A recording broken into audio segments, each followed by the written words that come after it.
way that will sound absolutely mad.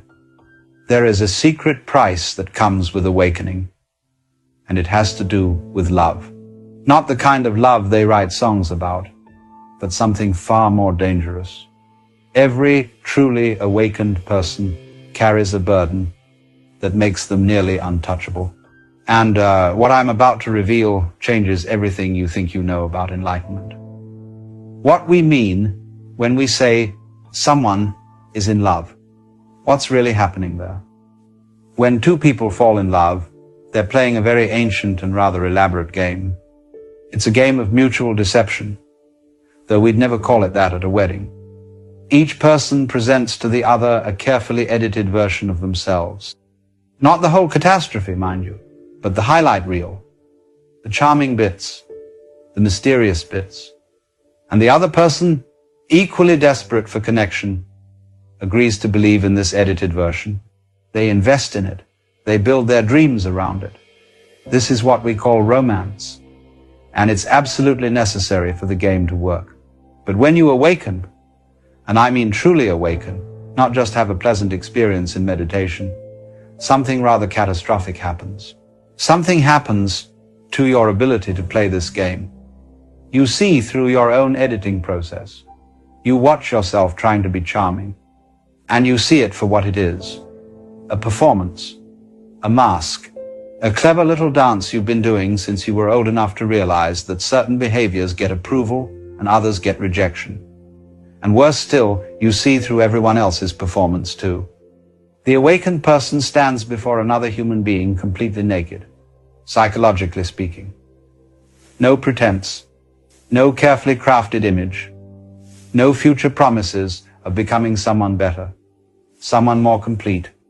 Just this strange, cosmic accident of consciousness that somehow learned to call itself by a name. And that level of transparency is absolutely terrifying to people who are still identified with their personas. You know what happens when you stop pretending? When you stop playing the game of I am this kind of person and I'm looking for that kind of person? People don't know what to do with you. They can't get a grip on you. It's like trying to nail Jell-O to the wall. You become unpin-downable. And our entire romantic structure is based on pinning people down into roles, into promises, into predictable patterns. The unawakened person is looking for someone to complete them. They're looking for their other half, as the saying goes. But the awakened soul isn't a half looking for another half. They're already whole. And two whole people meeting, now that's an entirely different proposition than two halves trying to make a whole.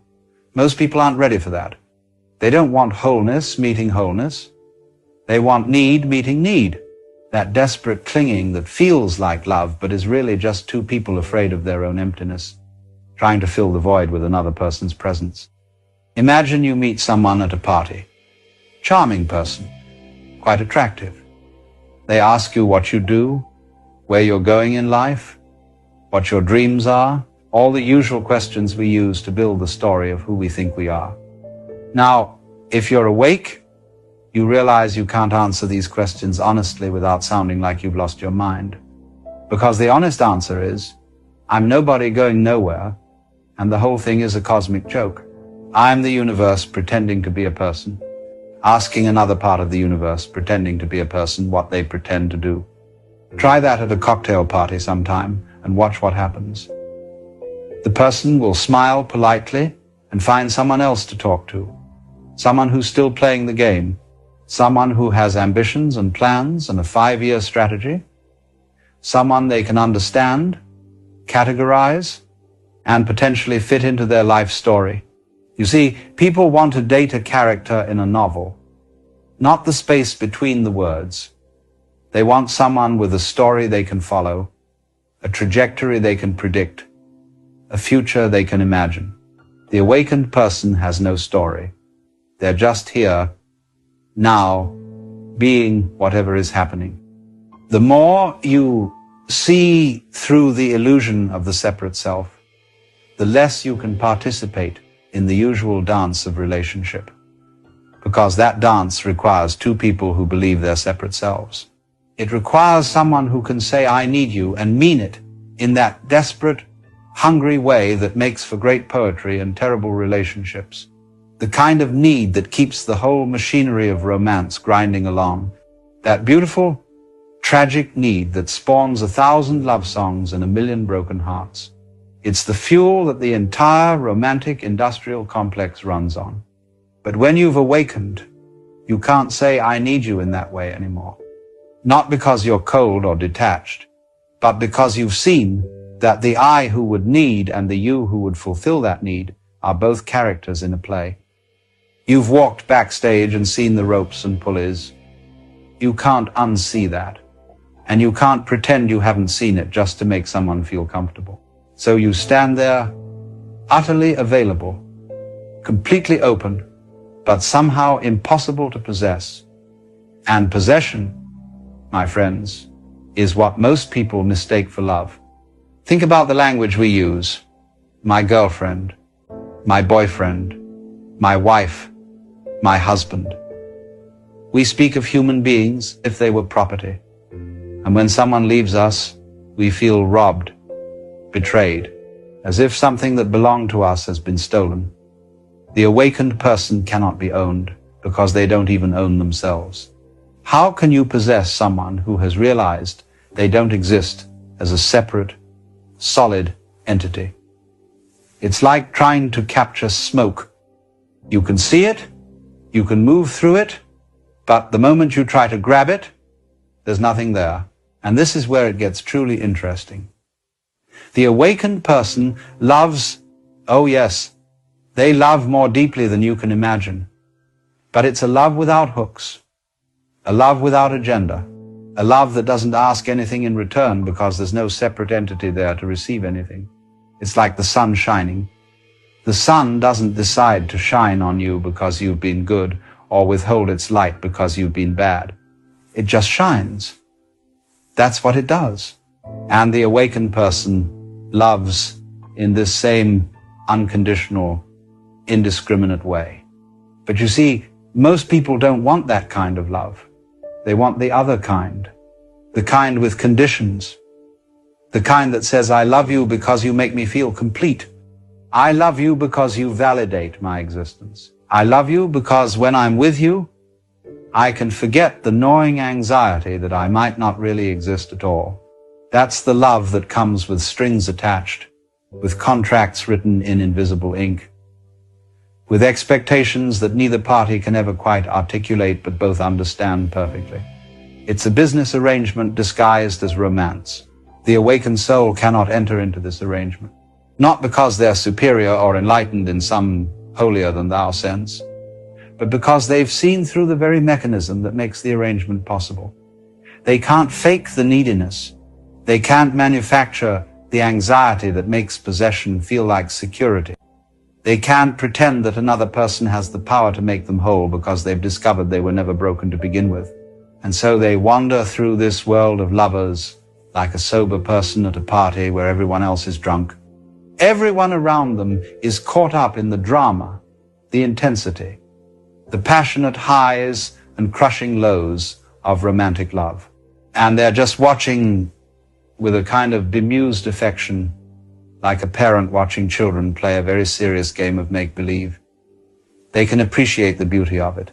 They can even participate to some degree, but they can't lose themselves in it. And losing yourself is precisely what falling in love is supposed to be about. We even say it that way, don't we? I lost myself in her eyes. I was beside myself with passion. The language reveals the truth. Romantic love is about losing yourself, about abandoning the burden of being a separate individual, if only for a moment, in the arms of another.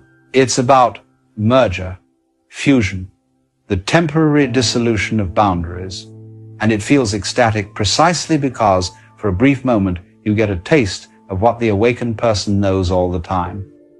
That separation is an illusion, that we're all one thing looking at itself through a billion different faces. But then the moment passes and the boundaries snap back into place and you're separate again. And so you chase that feeling. You fall in love again and again, trying to recapture that moment of dissolution. You mistake the person for the experience. You think it's about them, but it's not. It's about the temporary breaking down of the walls you've built around yourself. The awakened person doesn't need another person to experience this, because the walls are already down permanently. They live in that state of unity that everyone else is desperately seeking through relationship. Can you see the problem? They're offering what everyone wants, but in a form that no one recognizes.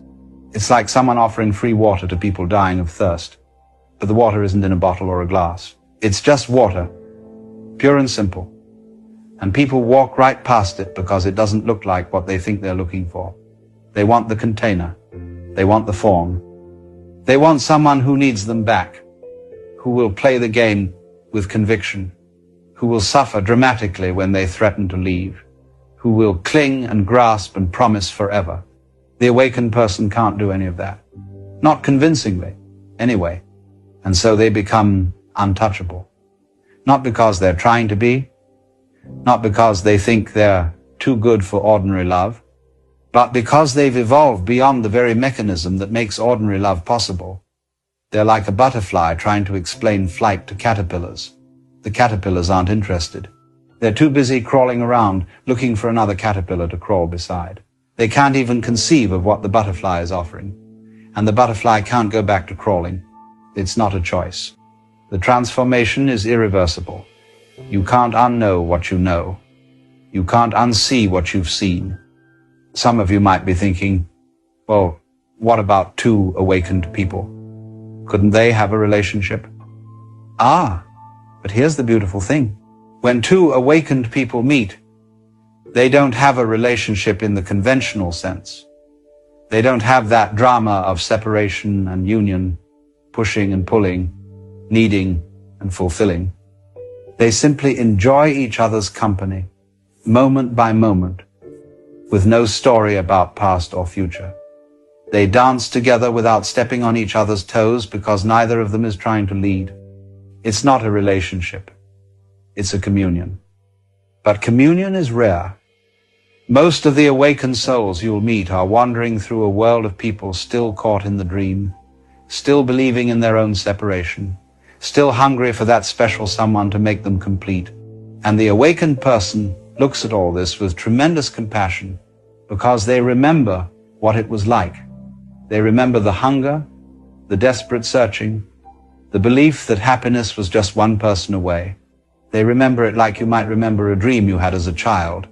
Vivid, but no longer real, no longer compelling. So they remain alone, in a sense. Not lonely, mind you. Loneliness is what you feel when you're a separate self longing for connection. The awakened person is never lonely because they're never really alone. They're always connected to everything. They're the ocean feeling itself as a wave. But they are solitary in the sense that very few people can meet them where they are. Most relationships require you to pretend to be smaller than you are, to squeeze yourself back into the costume of being a separate individual with needs and fears and ambition. The awakened person can't do that anymore. The costume doesn't fit. And so they live in this world, loving everyone and belonging to no one, available to all but possessed by none. And this is the secret price of awakening that nobody warns you about. You gain everything, the whole universe, in fact, and you lose the ability to play the game that makes most people feel alive. You become cosmically rich and romantically poor. You see the joke, but nobody's laughing with you. You are free, but freedom looks like loneliness to people who are still in chains. And yet, there's something utterly perfect about it. Because the awakened person doesn't feel they're missing out. They're not sitting around wishing they could fall in love the way other people do. They're not lonely for companionship in that hungry, desperate way. They're complete. And completion is what everyone's looking for through relationship but can never find there, because you can't find completeness in another person. You can only find it in yourself, by yourself, for yourself, or rather, by realizing there is no separate self to be complete or incomplete. This is what I mean when I say the awakened soul can't find love. They can't find it because they are it. they've become the very thing everyone else is searching for. And you can't find what you already are. You can't seek what you've already become. The search is over, but the party's still going on, and everyone at the party is still searching. So the awakened person sits in the corner, radiating love to everyone who passes by, but rarely do people stop. They're too busy looking for love to notice it standing right there. And that, my friends, is the cosmic joke, the cosmic tragedy, the cosmic perfection of it all. The awakened soul becomes love itself, and in doing so, becomes impossible to love in the way that most people understand love. They've transcended the game entirely. And once you've transcended the game, you can't go back and play it with a straight face. You're done, complete, whole, and profoundly, beautifully, perfectly alone in the crowd. Not because no one loves them, but because everyone does, and no one knows it. I'm going